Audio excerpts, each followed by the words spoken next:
Louisiana beer reviews. Sierra Nevada's Flipside Red IPA. This red India Pale Ale was introduced in 2013 for the fall season. It's from California.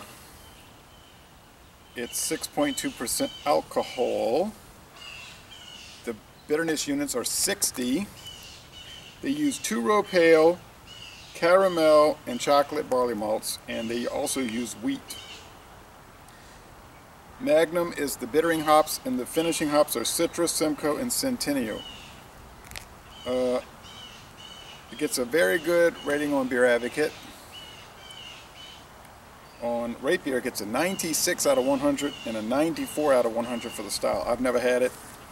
I just recently bought this at Stein's Deli on Magazine Street in Metairie.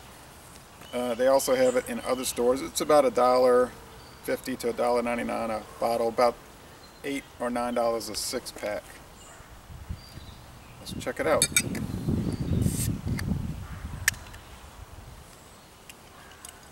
It's getting sunny out here. It's still going to be kind of warm today, about 73, 74. Oh, a lot of smoke. They say a cold front's coming through. It might be as low as 53 degrees Friday, October 24th. Okay, 25th. I mean, October 25th. Okay, medium, off-white head, almost cream colored. In the appearance, the sun is too high here at 11:15 in the morning, but it's like an amber appearance, red. I guess the amber's reddish, and there's some bubble streams from the middle. It's pretty clear. Actually, it's not clear. It's pretty brilliant, but it's opaque. I was looking at my reflection in the glass. Okay, and let's see here. There's some big bubbles on the side, and oh yeah, there's lots of little gray chunks all throughout. Let's go with the aroma. Well, it smells like a red ale. You know, red ales have that tannic quality, like tea leaves. Certainly gets some fruitiness from the hops, like, oh, I don't know, pineapple. I would say pineapple and hop oil, and some sweet breadiness. This is good, but nothing you haven't, well, maybe you haven't smelled before. I have, but if you haven't smelled red ales. But some of those red ales have like a rotten fruit, a turned fruit aroma, which I did not like.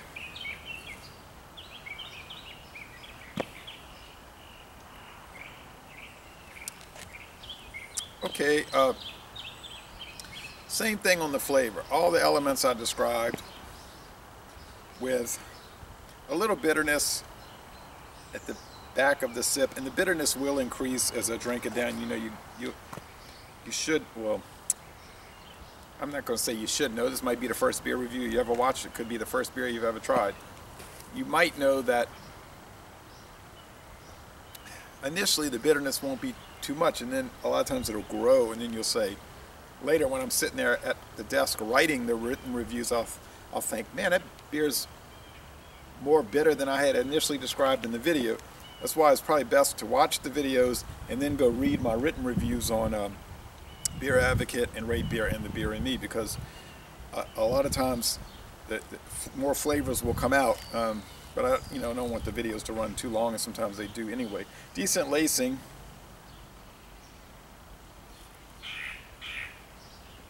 The mouthfeel is it's pretty full-bodied. It's like medium to heavy. It's a full-bodied beer. It's not light in any way. And the finish is semi-dry, like most beers. If you watch most of my videos, I'm saying that semi-dry. Most of them aren't too dry, and they're not too wet. just a beer characteristic, I guess. And that's pretty refreshing here. And the drinkability is pretty high, so it's an all-around good beer, but it's not that different from what we've had before. Now, as far as red beers, I really prefer the red lagers like George Killian's Irish Red, or that Murphy's Irish Red. Those I think are a little better, but but this is still very nice, and I'll give it an A-. It's excellent, but at the lower end of excellent, which is not a bad place to be. So, laissez-les bon temps roulé. This is an excellent beer.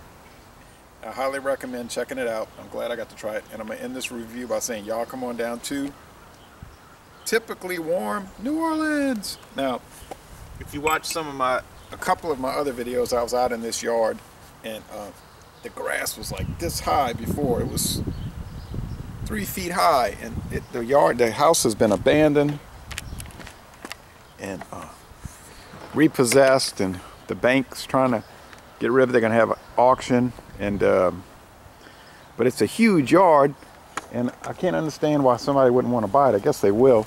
I think they started the bidding at like $30,000, and the lady around the corner that wanted to buy it was telling me, I didn't want to pay $30,000. My daddy was telling me, $30,000, you should have bought it. You'd have all that land. So if she tries to lowball it too much, I could jump on it, because it's a huge double lot. I got to trim this enormous bush. I remember when I moved here 20 years ago, this bush was tiny. Now it's, and eventually take over the whole yard, I think. But the parish came and cut the grass. Look at that rundown apartment. The house is, as you can see, it was built in 1947. It's in need of work. It's funny though, because the guy reframed the whole inside, more or less framed it out, and put all new flooring and everything, floor frame, and then I don't know what he did. He just abandoned it. So it really just need to be trimmed out. All of that was so overgrown. Now the parish cut the grass, but they cut it very high and didn't do a good job. So I came with my lawnmower and struggled through it, cutting it at a low level like it needed to be. And it was hell the first 2 times, but and had a mountain of grass to burn, but I got to trim that fig tree back. Look at it. But I started getting that clipper and just every day clipping a little bit. And this was so overgrown. I mean, once you got up to around here, it was just like the woods. But I went back in here, which was all overgrown, full of who knows what, and I just started trimming it and cutting it. So pretty soon you're going to have grass all the way back to this canal. I know this has nothing to do with beer reviews, just some people find this kind of stuff interesting. And all of that's going to be grass, and then they have some trees, and that's going to be eliminated. And eventually all of that will be grass with a few little trees. You can see how enormous the yard is. I'll show you one more thing. And this is a slab here. This was a house originally. There was a house here. An old man lived in that house. And that was probably built even before 1947. And he had cows in that yard next door. Where that was not a house. It was a cow yard, I guess. He had one cow he raised for milk. And I guess he had calves sometimes to breed the cow. But somebody's getting use out of this home because, they had old people that lived here and they both passed away and then came into someone else's possession. They didn't do much with it, but you could see that somebody's using this home. Those hornets. I've gotten bit 3 times cutting this grass, or stung, I should say, by those soon-to-be destroyed hornets. I'm going to find something to kill them with. I hate to kill them, but they attacked me, so now they must die. But anyway, there must be thousands of them in that wall. Can you imagine that? Y'all come on down to New Orleans.